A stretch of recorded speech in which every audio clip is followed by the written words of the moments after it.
Happy Friday, everybody, and welcome to another future-focused live Q&A. I am Christopher Lind, your host, and I am tackling three different topics this week. And this week's a little bit different than next. I'm actually off next week. I'm taking next week off, so I won't be doing this next week, obviously with Thanksgiving, the holiday coming up. And then also on top of that, I don't have my usual stuff all planned for next week. So the topics this week, I picked some fun ones. That happened that I thought would be interesting to talk through, that I have gotten a lot of questions about in my meetings.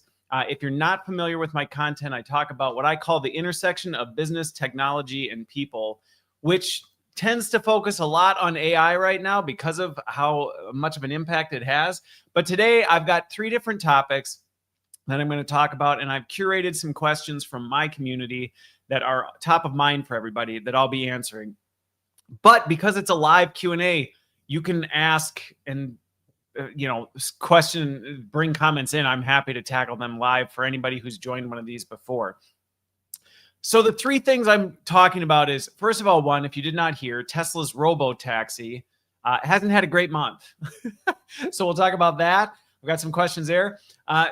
A federal judge got their first taste of AI-generated evidence, legit evidence that was submitted into evidence that was not real, which brings up a whole lot of questions about AI in our legal system. So I'll talk about that. And then OpenAI is struggling for a multitude of different reasons. But I'm going to be talking about them and providing some guidance, and even just my own experience. I get a lot of questions around, what model should I use? What are the risks of using this model or that model? Is this one going to be here next year, type of a thing? So I'm going to tackle that one. So let's get into it. So the first one has to do with Tesla's Robotaxi, which this month, in the past month or so, it's had 4 notable crashes. Okay. So it's under scrutiny. They're renewing this, and it brings up a lot of questions about some of the flaws in Tesla's promises about self-driving. And anybody who's done anything with self-driving knows it's not necessarily all the hype leaves it up to be, but it raises a lot of questions for people about its safety, about accountability, and how realistic is it that we're going to have self-driving cars. Now, your answer is going to vary differently depending on if you live in the Bay Area or if you live in, the rural Midwest type of a thing. I just talked to somebody this week who they're in the Bay Area, and they have family who's not in the Bay Area, who lives in rural Indiana, and they had family come out and visit, and there's these like headless, driverless vehicles cruising all over the place. But anyway, so Tesla's had some notable crashes, and it does raise questions for people. So some of the ones that come up for me, the first one that came from somebody I know said, okay, so if robo-taxis are crashing this often, so 4 times in the last month, what does that say about full self-driving timelines? So here's the thing. Here's the first thing. I think we do have to be careful about saying, oh, well, 4 times in a month, that's a ton. I don't have the data to know. I don't know what like Uber's data is. So I don't know how many times Uber non-selfless drivers get into accidents. And so I do think we have to be careful, because with AI, there is a tendency to freak out when it does anything wrong. So, if 4 is, if Uber has 2,000 and AI has 4, yes, we still have reasons for concern. Yes, there's still questions to be asking. However, we should be trying to compare it to, is it safer than, a driver-led vehicle? And I do know there are some hybrid ones, and I almost feel like sometimes these can be even riskier. I saw a picture of one the other day where somebody was in an Uber or a driver assisted autonomous taxi cab, and the driver fell asleep, and the person caught a picture of them sleeping at the wheel. And so you're kind of like, well, that's not safe either, and supposedly it's driver assisted. So this whole area gets really complicated. But when people say, is it safe or is it not safe, I don't know that we really have objective data quite yet to see. Now, in terms of full self-driving timelines, like when are we going to see as many? Again, I need to understand, and my answer to this will depend. And sometimes people think I'm just washing around the question, but I don't mean to. it's the fact that, well, what do you mean by full self-driving timelines? Like when we hit a point where there's more autonomous vehicles on the road than driven vehicles specific to a certain industry, like there's a lot of questions. I will say this, we are likely a lot further from it than the headlines will promise. Now, if you're in the Bay Area, you would say, well, but it's already here.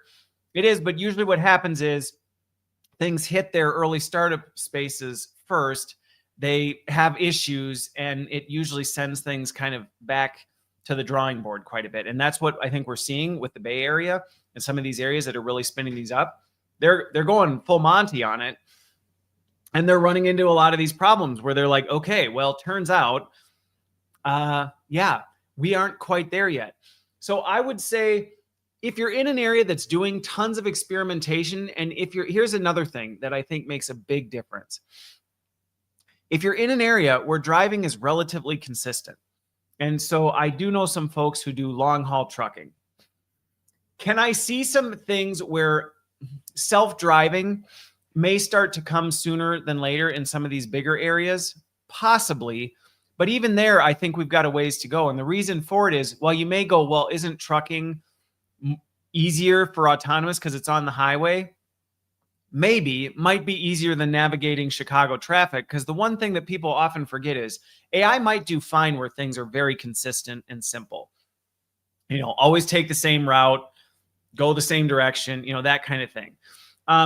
You might find it does well there. Where it doesn't do well is when things are constantly changing. And so you might say, well, a long haul trucker, isn't that relatively consistent? They're on the interstate. What really can they run into? But there are lots of unanticipated things, and the risk is extremely high because a semi is going to do a lot more damage if it messes up, not only just the truck itself, but the fact that it's got a lot of money of cargo in it. So not only do you have the liability of the truck, you've got the cargo, you've got the fact a semi is going to do a heck of a lot more damage than, a Prius, if you will. And so when you start to take all these factors into account, things that seem like, oh, by next year, we're going to see there's not going to be a semi on the road that doesn't have a driver behind it. I don't think we're anywhere near that. And I think we continue discovering this when we start to mix AI with real world interaction type stuff. And the same is happening with humanoid robotics. It's happening everywhere where AI is being integrated in ways where the risk is high and things like that. So what do I think it's going to say about timelines? I mean, I think we're going to continue to see it sputter a little bit while we work out some of the kinks. And just based on the reaction to these accidents, you can see that people aren't quite ready for it, which actually gets to my second question. So the second question, and I love this question because it actually is a theme in some of these things that I'm talking about this week, is when a Robotaxi makes a mistake, who is actually responsible? And I actually think this is one of the biggest reasons we're seeing so much sputtering with the takeoff. Now, there's the whole tech and how effective it is and how well it's working, for sure. That's playing into it. But one of the big problems that continues to rear its ugly head is, who is responsible? If your, Tesla Robotaxi smashes into somebody, who's liable for that? Is it Tesla? Is it the manufacturer of the car? If Uber leases the car, is it Uber who's responsible? If it's a partially, driver assisted system, is the driver responsible? Is the person that got hit, how do we assess all that? And there's actually more questions than answers to this. And I think that's a big part of why there's so much uncertainty and instability in this, is when the risks it causes become real, the fact we don't have a lot of answers to these questions causes things to stall out. Now, I think we're going to start to see some legal things need to start to come out on this. And we're already seeing this. It's the second topic with the lawyer situation. But we right now, and I think this is one of the biggest challenges, we're in an environment where we seem paranoid to establish any sort of governance or restrictions or regulations around AI. And even saying that word sometimes triggers people because they feel like we can't regulate AI. We're leaving things on the table if we regulate AI. And I think it's actually inhibiting growth in the industry because people aren't clear on who's responsible, what actually is okay, what is not okay. And so, yes, you'll have your early adopters who will just go anyway, which those are the ones you want to be careful of. And you want to have some sort of guardrails in place to at least say, hey, you can't go this far with it. But on the flip side, then everybody else is very resistant because they don't really know. And they're waiting for somebody to get curb stomped to go, okay, well, obviously that's out of bounds. And so it takes a while for enough people to get beat up for people to finally start doing it. So actually the idea that regulations and legal, implications on AI use is, if we were to pursue them, we would actually be slowing things down. I would actually argue it would speed things up. It would be go slow to go fast because people would start to see, oh, okay, now if I'm an autonomous driver company, I now know what the legal precedent for accountability is when it comes to implementing these things. So that now helps me assess the risk of, well, if I'm going to invest the capital in all these autonomous vehicles, if I'm going to deploy them in an area, I better make sure there's enough, revenue to cover the liability behind this. I better choose the environments carefully. When there's no real legal risk, you're either just going to get people who go, I've got unlimited money like Tesla, it seems. And so who cares what the risks are? And I'll just deny it if things blow up. Or you get people who are like, yeah, I'm just not even going to touch it because until I know for sure we've got this ironed out, I want to avoid it. And I think that's actually really unfortunate. I think it's really unfortunate because I think there is a world where we can define who's responsible for an AI collision, for an AI accident. Especially these things got more cameras and tracking going on than anything. And we know more about an AI crash than we do a human crash. And we somehow have managed to figure out how to regulate human drivers. If you plow into somebody at a stoplight, we know what happens. Like there's rules and we know how people are held accountable and we know the implications of, driving drunk or driving texting. Like we know this stuff. And we didn't go around going, boy, I don't think we should regulate this because people might not drive. No, we said we got to lean into this. We got to figure this out. I think AI is just bringing a whole new level of it because it does bring up some really difficult questions because there isn't a person you can hold accountable. And it is very difficult to hold, well, you can't really. You can't hold AI accountable. And I know there's some discussions about giving it personhood and, what does that, but you can't hold AI account. There's nothing you can do. You can't send it to jail. You can't fine the AI that was driving the vehicle. It's a whole algorithm. It's a model. It could have not glitched, but it could have just malfunctioned in a certain situation that the model just wasn't prepared to handle. So what do you send the whole model to jail? This is where there is new stuff that we actually have to dig into and go through. And I think we have to define, okay, so at what point is it really the company that designed the model or the autonomous vehicle, the actual, manufacturer of it? And that's where you're going to have the AI model itself.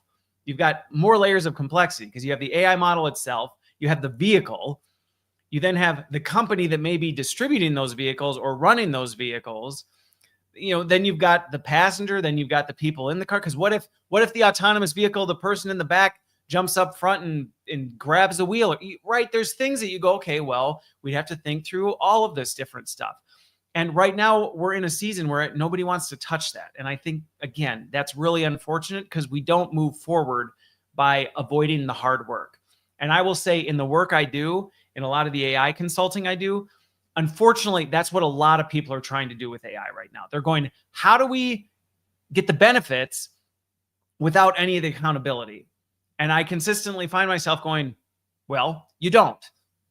You don't. There are no shortcuts to the hard work and to the accountability associated with AI. You actually have to work through that. And if you're trying to avoid it, I can promise you, even if you think you are, it will come back and you will pay the consequences for it. And it will not be fun. I can promise you that. And I will get a little card table and I will set it up and I will say, change my mind. and you're welcome to come argue with me about it. But I've seen enough things where people go, look, hey, look, I beat the system. And I go, no, you haven't. Just wait. It will come, and it doesn't take long. And that's the thing with AI. It's an amplifier. It's an accelerant. And so it's coming faster and harder than anything, I would argue, than anything really has in human history. So yeah, you'll win. You'll take off real fast in your F-16 or your F-35. You'll also smash into the ground faster and harder in a much larger ball of flames than you ever would have otherwise if you're not careful. So there's that one. Now, question 3 related to the Robotaxi that somebody asked was, what does this reveal about the gap between ambition and real world readiness? This is something, I have a cartoon series that I post on LinkedIn each week. And this is one that I'm talking about. I haven't decided. I'm off technically next week. So I don't know if I'll talk about it next week or I'll talk about it the week after. But the gap right now between our hopes and dreams and reality are growing to a point of sheer ridiculousness. I actually wrote a post about it this week. The CEO of NVIDIA, who I have a lot of respect for him. But some of this stuff, like to fuel, and I get it, these tech companies, I don't agree with it, but I get it. The tech companies are desperate to turn a profit, to become profitable, to get everybody to adopt their tech. So they've got to make some of these outlandish promises. And the CEO of NVIDIA this week said, before long, we'll be talking to proteins, which, I mean, honestly sounds a little ridiculous, but it's fueling this idea that just imagine we'll want to know how the proteins in our body, why they do what they do, so we can solve all the problems. And we need visionaries like that. We need people who are dreaming up the impossible and are chasing it. I think we need that. Sometimes it gets a bad rap.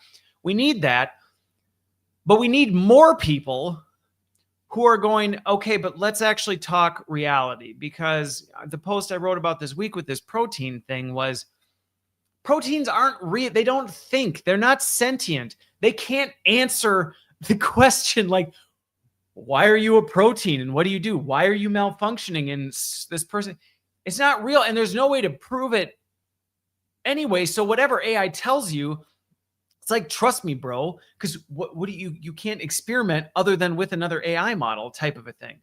So the gap between ambition and real world readiness is beyond where it should be right now.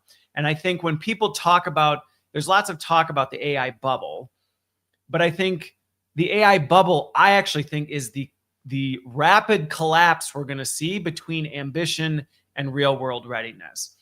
A lot of people think like, oh, AI is going to collapse. AI is not going to collapse in the sense like we're going to suddenly lose Gen AI. That's going to go away. It's too big. It's too embedded. It's too mature. So that's not going to collapse. What is going to collapse is all these literally outlandish, ridiculous promises. We're going to give you immortality. We're going to cure every disease on the planet. You're going to live forever and have unlimited wealth with no effort and work. Like AI does not defy the law of physics. It doesn't work that way. So as these AI companies continue to prop up these bigger and more ridiculous promises, despite the fact that, quarter after quarter, they're losing money, they're losing users, that companies are frustrated by, yeah, that's great that the infrastructure companies are making billions. We just blew $10 million on AI that flopped last month. Like, we're not seeing the same results. As that platform of sheer ludicrousness continues to rise, at some point, yeah, the floor is coming up with it. But right now, the ceiling of promises is raising way faster than the floor of reality. And so I think the AI bubble that we're going to see collapse is really just going to not be that the whole thing falls apart. You're just going to see this ceiling of promise collapse back into reality. And I think that's what's going to happen. So what does it reveal about the gap? Well, I don't necessarily just think the Robotaxi thing and 4 accidents in the last week reveals this, but I think a lot of, the NVIDIA one was just a prime example last week of like, oh, come on, stop. It's actually, again, similar to people think adding regulation is going to slow down AI. No, it's not. It's actually going to speed it up. You go slow to go fast. The same thing with these hyperbolic promises, these just ethereal, ludicrous promises. It seems like, well, that's going to keep pushing it because people will keep throwing money at it. They're going to keep investing. They're going to keep buying. No, actually, you're doing more harm than good, because as that ceiling goes way too far and people aren't anywhere near it, you're actually forcing a much harder collapse as it right sizes. And so I actually would argue to, and I do regularly when I advise these tech companies, I like, do not promise things you have zero evidence are even possible or will be possible anytime in the near future, because you will actually cause real harm to the products you're trying to push and to the industry at whole. And people are actually really getting hurt right now. One of my biggest frustrations is just the number of people who are losing their jobs because of companies who are buying the idea that AI is fully capable of replacing a human worker. And it's not. The data's back. It's like it's nowhere close. And so real people are getting harmed. The job market is unstable. People are getting laid off. There are a lot of things. People are feeling stressed to the max because they feel like they have to deliver on this promise up here, which isn't even possible. So I think that's what it reveals about the gap. I don't think it's limited to this Tesla Robotaxi, but I think there's a lot of lessons that we're going to learn, unfortunately, the hard way right now. I truly hope we can change course on that. Okay, so let's talk about this lawyer and the federal judge that submitted some AI-generated fake evidence, which in and of itself is like, good grief. But what happened was a federal judge caught a lawyer submitting purely AI generated. And I think it's important to say purely AI generated, because there's a AI enhanced AI, whatever, like that's not new. That's been around forever. Photos get digitally enhanced. It sounds safe. Really, it's AI. AI is enhancing a photo. So if you're completely opposed to the idea of AI being involved with any sort of judiciary, legal stuff, it's too late. We've been doing that long before Gen AI. But what happened was somebody actually legitimately submitted into evidence fake, completely fake. And I think it was an image. Can't remember if it was an image or a video clip. I think it was an image. Now the citations things, case files referencing made up stuff, that's been happening a lot more recently, equally problematic. But this was like legitimate evidence of, here's this person doing this thing. And you're like, that never actually happened. And so what it does is it exposes how unprepared, and this goes back to what I said before with the Tesla Robotaxi, our legal system is not really quite ready for what we're encountering. So the first question, so people are being misled and manipulated, and we're seeing that in more than just the legal system. But the first question I got from somebody was, what does this say about the legal system's readiness for AI? You might think my response to this would be, we're not ready for it. And I wouldn't go that far to say, like, oh no, we're doomed. It's going to be bad. It's going to be terrible. I wouldn't go that far, in the sense that I think we're more ready for it than not. And one example that gives me hope in this is that over the last few months or something like that. Okay, and I'm not going to get political, but there are things that have been happening where you go, oh my gosh, that we're breaking the legal system. This is really, really bad. And what I don't like is real people are getting hurt in the process as we're pushing the bounds of the legal system.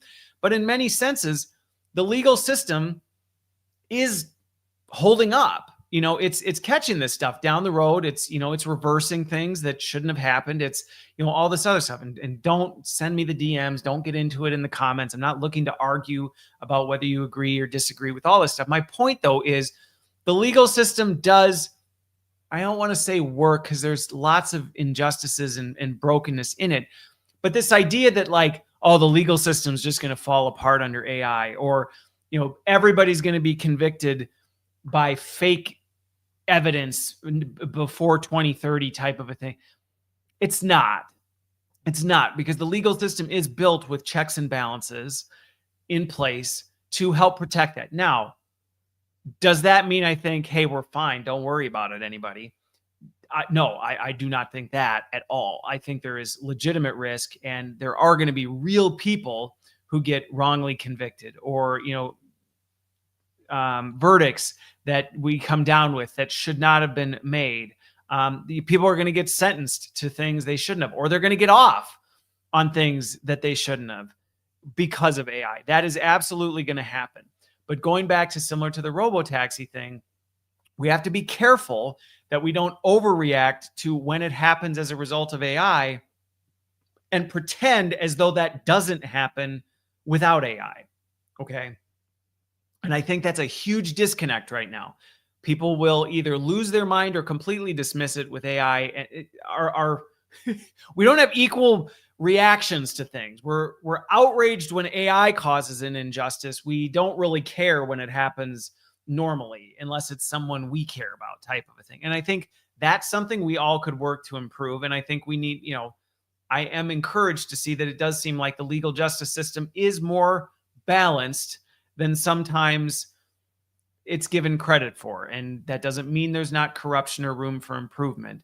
But I do think the legal system is going to have to find new ways to figure this out. And again, go back to, we're going to have to revisit laws. We're going to have to revisit, things, put in real consequences for, hey, by the way, if you submit, fake evidence, like I'm not saying, it should be worse than if you submit normal fake evidence. If you steal somebody's blood and put it on a fake weapon and then plant evidence, like, it shouldn't be like, well, but if you do it with AI, it's worse. Like, no, we should just apply those same standards so that people know, even though it might be tempting to go, hey, I could use AI to fake some evidence. Like, well, you could, and you will really get hurt, and there will be major consequences for it. And so I think there is room for us to go back and say, now, how does this work in an AI world? And I think what many people will find is similar to what I find in a lot of my work, is that AI does not necessarily radically change the rules. People think it does, but really, like I said, AI is just an amplifier to what's already in place. There are instances where it stretches the bounds of things, but largely it's an amplifier of what's in place. And so, even our laws, we should revisit our laws anyway. I mean, we shouldn't just go, well, we set this law, however long ago, I'm sure it's fine. We should be doing that anyway. And then we can revisiting them and going, okay, now how might AI change or influence or impact this stuff? That, I think, would be a good thing to do. And so, is the legal system ready to do that? Yes, and we're resistant to do it. And I think that's where there's a difference between ready and willing. And I think right now we're not in the willing stage, I think, which means we're, ill prepared. And there is a very significant lack. I have a thing called the AI effectiveness rating. And what I can tell you is people are not terribly equipped to navigate AI well right now, based on the data that I'm pulling. So there's room for growth, but that's, I think, just life in general. Okay, so question 2 related to this was, could the courts be overwhelmed by deep fakes and fabricated documents?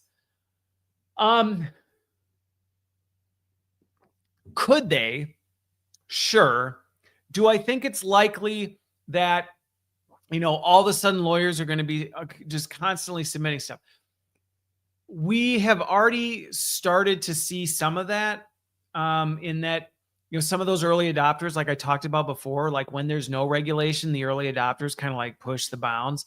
Well, the early adopters in law kind of push the bounds, and they kind of got kicked in the teeth for doing some of that. And, judges are getting wise to the fact, yeah, we're going to check your sources. We're going to make sure the cases you're citing actually happened. And we're going to look at this through a little bit more of a critical lens to make sure you're not pulling a fast one with a deep fake or making up cases because AI did your legal analysis for you. So because of some of the pain of that, I would say people's context and their awareness is raised right now, which is a good thing. So do I think the courts are suddenly going to be just overwhelmed? I don't think so, because I think people are seeing like there's real consequences. I have worked with law practices that have made some of these mistakes, and the consequences are real, and lawyers know that. And some of them who thought they could get around it are feeling the pain of what happens when you think you can fake. You can't just go, oops, sorry, because there's a lot that goes into passing the bar and being a licensed lawyer, and you take oaths to this stuff. You can't just go, oh, I didn't know, so can I get a pass this time?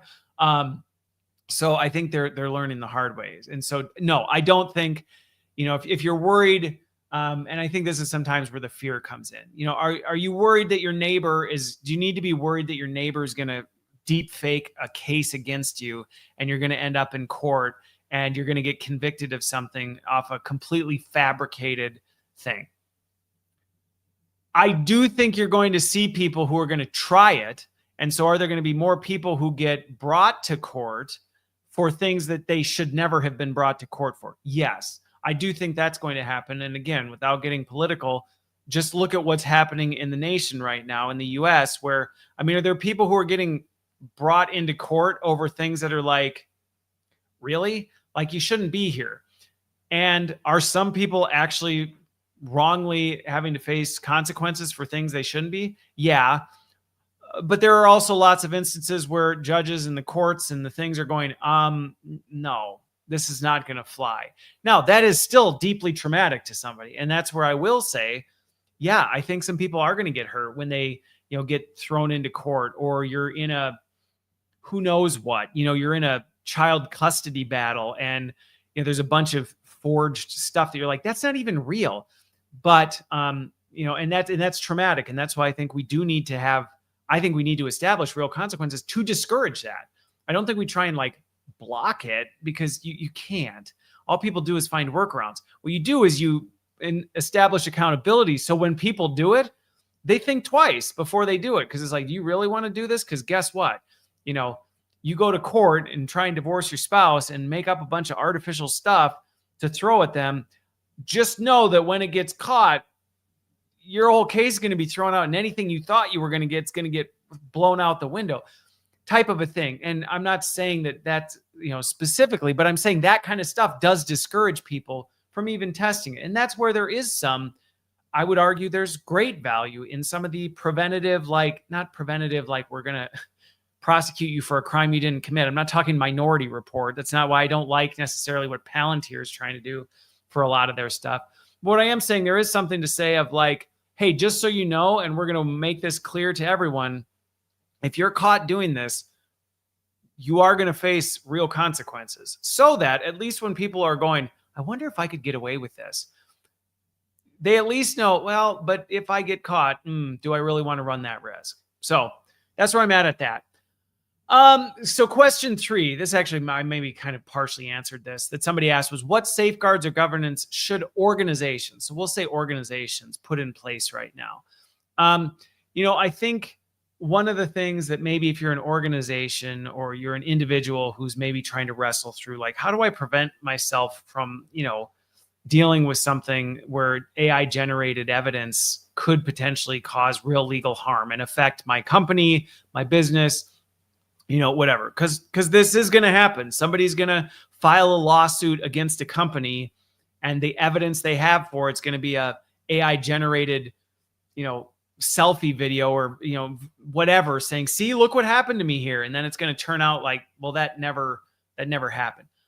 Tragically, given where we're in right now, where apparently integrity is often not valued and people don't really want to take personal responsibility, I do understand why, and think there may be something where businesses and organizations do need to have more CYA, cover your, in place.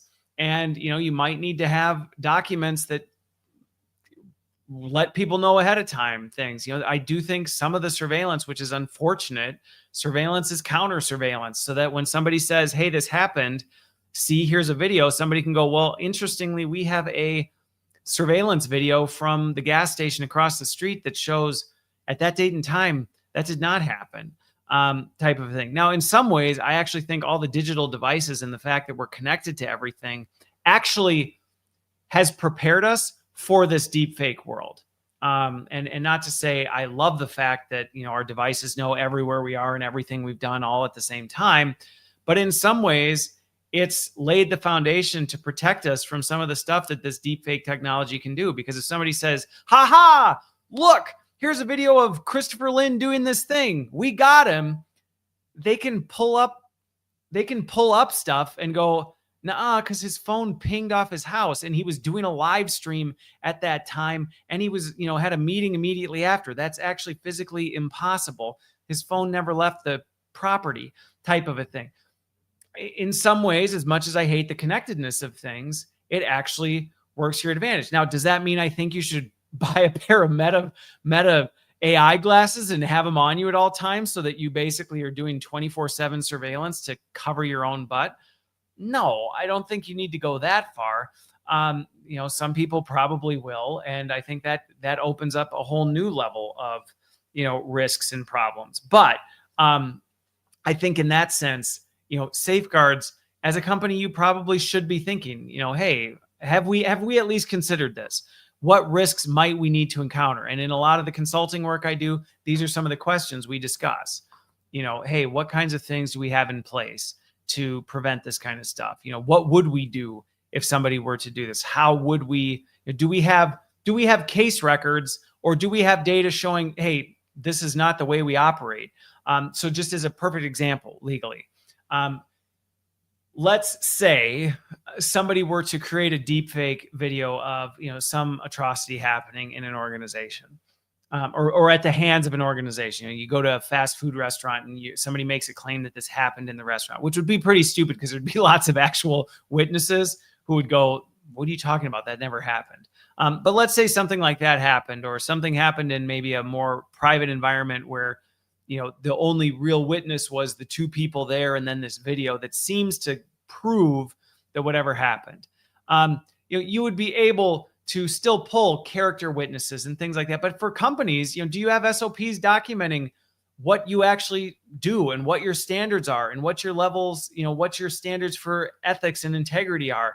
Do you communicate them? There's a reason, as much as people hate learning management systems and compliance training, a lot of that is in place to try and say, listen, that's not what we stand for. We've told people that, we teach people that, we reinforce that. So if somebody does that, that is an exception to the rule of that. And that goes back to individuals where, I tell my kids all the time, listen, for those of you who know my background and my worldview, I'm coming at things from a Christian worldview, but on a regular basis, I tell my kids, some of the stuff that we're taught here it's just, you should just do this, because if you consistently have a character that is associated with a person of integrity, a person of their word, a person who doesn't do these kinds of things, when somebody comes along, even with a deep fake video that goes, well, I saw Christopher do this, or Christopher said this, there's a basis of evidence, is circumstantial evidence that says, no, that's not the case. There's people surrounded by this person. They've heard him. They hear him all the time. They see him all the time. That is not his character. That's not something he would do. And if he did, he would admit he made a mistake. He would own it. And we can tell by the way he's responding that isn't true. Now, people will go, well, there's people who are going to get around it. Well, there's always going to be people who get around it. But I think as an organization and as an individual, one of the best ways to mitigate the risk of deep fake evidence making you look bad or being used against you is to be a person whose character is consistent. Be somebody who's a person of integrity. Let your words match your actions on a regular basis. I don't think I need to mention any specific examples of how not doing that might make it seem like you're getting away with it for a while. But boy, when things start hitting the fan, how quickly people turn on you when they realize, man, what you say is not actually true at all, type of a thing. So I think, honestly, as simple as that sounds, the best safeguard and governance you can put in place to protect yourself from some of this AI stuff and just the chaos of the world is be a person of integrity. Sounds stupid, sounds simple, but honestly, there's so much value in doing that. And so there you go. Is it an insurance premium that you're never going to deal with anything? No, it's not. Does it significantly and statistically and measurably reduce the risk? It absolutely does. Okay, so last topic before I wrap and then wind down my weekend is, so OpenAI is all over the place right now. I mean, they are taking punches left and right, to be honest. They really are taking punches, and many of them well-deserved. You know, they established a $1.4 trillion valuation despite losing 13 billion in a quarter. You know, there's they've got safety issues blowing up left and right with, you know, toy companies that are using their models, and the toys are teaching kids things that they have no business teaching them. I talked about it last week. Parents beware. They've got regulatory pressure coming from around the globe. You know, as much as these tech companies and a lot of what I would say is, you know, the American system is trying to push against regulatory pressure, it's closing in. It's closing in. And then competition is just fierce right now. It really is fierce. And so OpenAI, I don't want to say, when I say OpenAI is in trouble, well, I'll clarify that. But yeah, there are lots of concerns about the most influential company, the one that really, I would say, sparked the Gen AI movement, what its future looks like and what that means for the rest of us. So the first question I got from somebody was, what do OpenAI's struggles reveal about the stability of the broader AI industry? You know, I think there are things we can take from OpenAI and apply them broadly across the AI industry. And then there's things we have to go, well, this is just kind of OpenAI in and of itself having some of its own issues. And even going back to my previous point of like, be a company of integrity or it will come back to bite you. You know, I think some of that stuff specific to OpenAI right now, they're facing, some of the problems they're facing right now are the direct result of what I would call a lack of integrity that they have had. They've said, we're going to do this, then they do something else. They say they're committed to safety. Then when something goes wrong with safety, they brush it under the rug. You know, they make promises of what their product can do, and then it doesn't deliver. And so I do see with OpenAI, some of the real challenges they're facing being a direct result of their behavior. It's just, the other thing I think I'm seeing with that is, so let's focus specifically on OpenAI. I think that is one of their biggest ones right now. I think the other thing is, and this is just, in my opinion, an unfortunate reality of what OpenAI did. And a lot of what I would call like visionary technology or transformation things that hit, you often see this happen.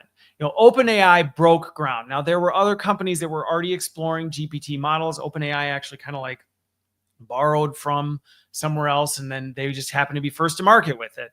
And unfortunately, sometimes when you're that person, you're the one who spends a lot of money being first to market, being the biggest on the market, being the most notable. And then somebody and the other players who can kind of go, well, we can do that, can come along and they can kind of like steal your lunch, basically. And so you compound the challenge that OpenAI had with that, with the fact that they have made a lot of missteps. And if you followed me for long, you know I have talked consistently about the missteps they've made where I'm like, you didn't have to make these missteps.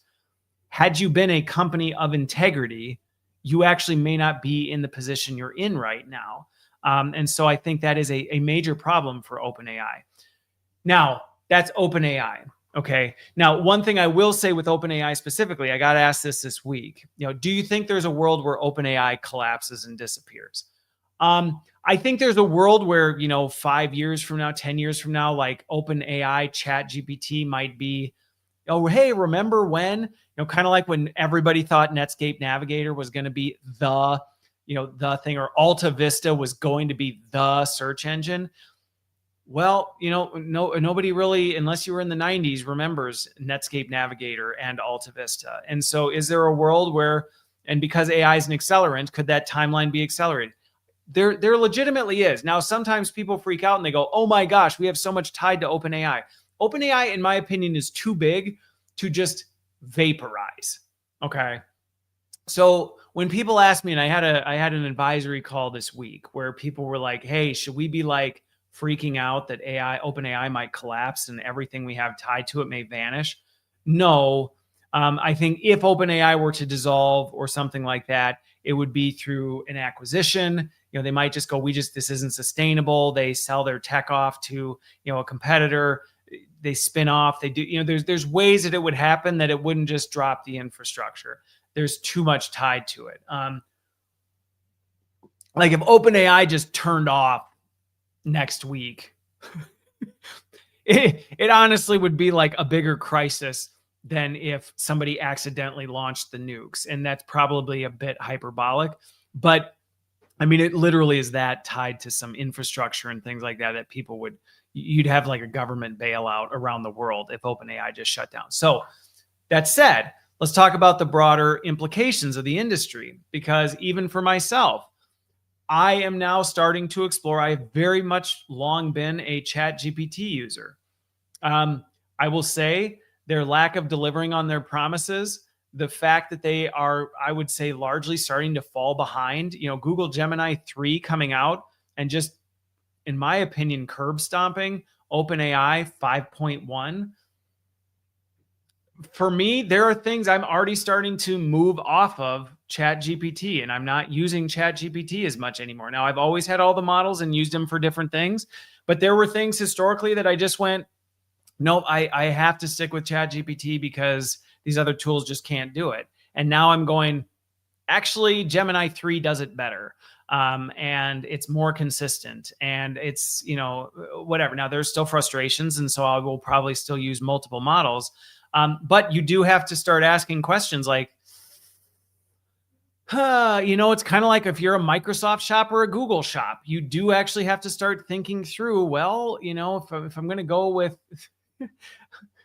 some other thing, am I prepared to make that shift? Or I was with a company that, they were a long Microsoft shop. They wanted to go to Google, and they quickly realized, we can't really do that because our infrastructure will implode. And so I do think companies need to take that into consideration. It's a real, risk. But let's talk about the broader industry, because the question 2 kind of ties to the what should I do? Should I be worried?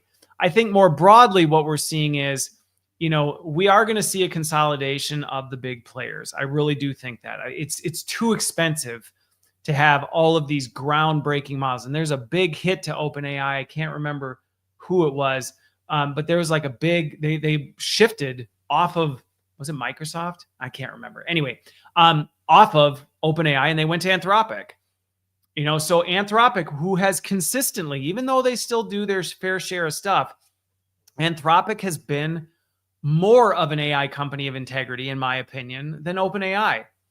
So now that some of the, everything is, ChatGPT is always ahead and some of these other things, companies are starting to make the switch, and companies are starting to do it before they get too integrated into it. And I do think that is going to do things. But does that affect the broader industry? Not necessarily. I think the players on the board are going to change, but the stability of the industry as a whole. Going back to what I said in point 1, when people talk about the AI bubble popping, I really, and I'll just reemphasize this, I don't think in any way, shape, or form you're going to see everything collapse. There's not going to be a world where we go, oh no, AI doesn't exist anymore. Kind of like in the 90s when people were like, oh, the .com bubble, the internet's going to collapse. It's like the internet didn't collapse. It just, the promises came back to earth. And I think that is going to happen. And I think as part of that, you're going to see a large consolidation in the big AI industries, as it's just unsustainable for them all to be doing it. I think you're going to see a grounding in reality that will come in the, I don't want to say near future, but relatively near term. So Is the stability of the AI industry pretty sustainable? Yes. Yeah. If you're used to doing things with Gen AI, if you're starting to transform workflows with generative AI models, and you're encouraging your employees, and you're building new productivity baselines based on people using AI to help assist them, do you suddenly need to worry like, oh no, we might lose all that? No, I don't think so. So take a breath there. But to question 2 that I got was, if my company is heavily reliant on OpenAI, should I be worried? No, you should not be worried in the sense of like, are you going to wake up one morning and OpenAI is not going to work and everything that you had tied to it is going to vaporize? No, they're too big. They're too big. I don't think you need to worry about that. What you do need to worry about, though, and I think this is important, is, and this is the mistake companies make today with technology, they become over-reliant on a specific platform and don't have the infrastructure or understanding in place of how that infrastructure works. And they end up becoming, honestly, almost beholden to that tech provider. And I do think that is a risk for companies who maybe are all in on OpenAI and they don't even really understand what they've done with OpenAI. They've just kind of like integrated everything into it and gone, it'll be fine, and have just assumed that, oh, well, if OpenAI, goes away, we'll just change our APIs and our hookups and we'll just hook up to another model. It won't work that way. And just from a practical, I'll share my practical experience. As I said, with Gemini 3 releasing, I'm exploring, like, is OpenAI the right platform for a lot of the work that I do? And I'm finding that for a lot of the work I do, it's actually not the best platform anymore. And so I'm starting to shift and move around kind of my workflows. And what I can tell you is, it's like, the best example I can give is, it's like when you lose a really good employee and you have to hire somebody from scratch and they join the company and you're like, are we going to get back to steady state? Yes. Are we going to lose a lot of steam as we're rebuilding? And is it ever going to be quite the same as it was before? No. And that's, I think, one of the big problems is people treat AI like it's this monolith, this one thing, and it always works the same. And everybody, no matter what you do, you just plug and play, and you can unplug OpenAI and plug it into Anthropic, and then unplug and plug it into Gemini, and it'll just work. It's not like that at all. A good analogy would be like you go to Europe from the US and you try and plug in your hairdryer and you're like, well, what the, but it's actually even more work than you just put an adapter on it. It'd be like if it ran on a different current and it ran on a different amperage or, whatever. And you're like, oh, okay. So now not only do I need to put it in a different adapter on so I can even plug it in, I have to have a converter that converts it. Certain appliances straight up just won't work anymore because the voltage is too low. And so now I've got to think through, well, if I was doing that before, how would I do it differently? And so I do think companies do need to be aware of how dependent they are. Going back to my example of the company I was with, who was going to switch from Microsoft to Google. And they're like, yeah, it'll be easy. We'll get everybody to start using the Google suite. And then it was like, oh, but everything is in SharePoint and all of our documents are in, source files like this. And just in general, man, people are used to having desktop applications, not cloud applications. And, oh, we don't really have and all of a sudden they started digging into this and they quickly realized what seemed like, and it's not that they couldn't have made the move, but the only reason they realized they were making the move was they were being offered a slightly lower price on their per employee subscription rate. And on paper, it was like, whoa, we could save several million a year if we switched. And that sounds like a lot until you get into it and you go, okay, yeah, but then if we have to spend $100 million on the change management and transformation and all the work and consultants and everything that's going to go into moving us over, that 1 to 2 million we saved, it's going to be 10 years before we make that back. Maybe, and by then, what are we going to be like? Oh, I really wish we were back on Microsoft, and we just repeat the cycle type of a thing. And so I think that is where now is kind of the time to be kind of waiting to see, if you aren't fully in on AI, you should be at least a little bit resistant to like, all right, like where are we going to really, invest and focus. If you are all in on something, you should be doing some work right now to go, if we were to have to switch, how fully integrated are we into this? And unfortunately, one of the problems that many companies have is they're tied to a tool and they don't even necessarily know what model that tool is tied to. So you may be using a product as part of your everyday work and you think that's an AI tool, but really it's hooked up to OpenAI or it's hooked up to Anthropic or Gemini on the back end, and you may not know that. And so if all of a sudden things flip, or you suddenly feel like your tool is falling behind just like the average consumer-based tools, and you start going after your, the company you're working with, and you're going, hey, why does your product suck? They may be like we can't do anything because we'd have to rebuild our whole product if we were going to tie it to a different kind of AI platform. And that's a real risk. And so I do think organizations need to be aware of this. And this is why I do a lot of the consulting work I do to try and help companies at least think through and prepare for these kinds of things. So not that you can ever fully mitigate or avoid the risk, but that you can navigate them as seamlessly or as, with as little damage as humanly possible. Okay.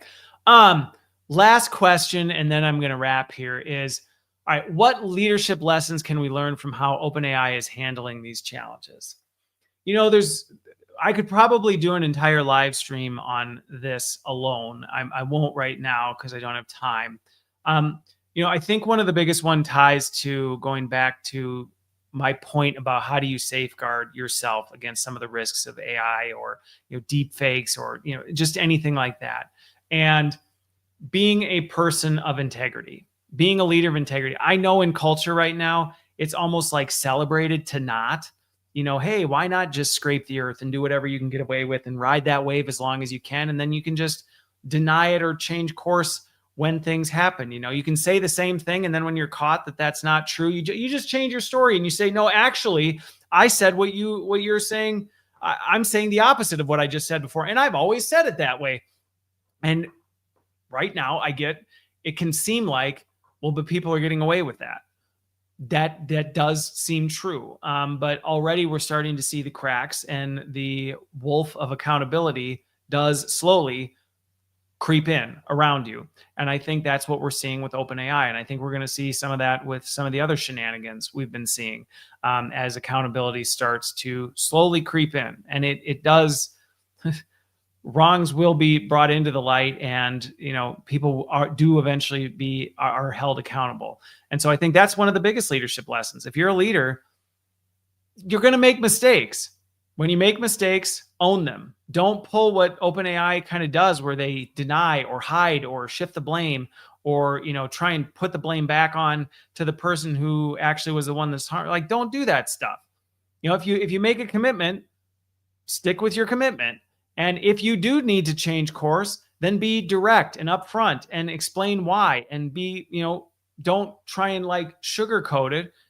Admit you made a mistake, or admit things changed and explain what changed. Don't just say information, more information, new information. No, don't say that kind of stuff. What? Be clear, be articulate. What went into it? Why did you make the previous decision you made? What changed? And why have you changed directions on that? I think that's a really important leadership lesson that we can learn from OpenAI. I think another one is the fact that there are certain things that it doesn't really matter how things change or technology evolves. There are certain things that just, they don't change. And OpenAI has a long history of just promising they're going to change things that truly cannot be changed. And I think it's coming to roost. It's coming to roost. And, they haven't taken safety, seriously. It was like, well, we can get around it. AI will avoid those problems. No, it won't. No, it won't. And there are some things that just hold true. And that doesn't mean, okay, that means stick to our guns. We never change on anything. No, that's not it. But there are certain buoys in the bay that you go, yeah, that buoy's not going anywhere. And if you go over there, you're going to drive your boat up on a coral reef and sink it. Well, I don't think I will. Well, you will,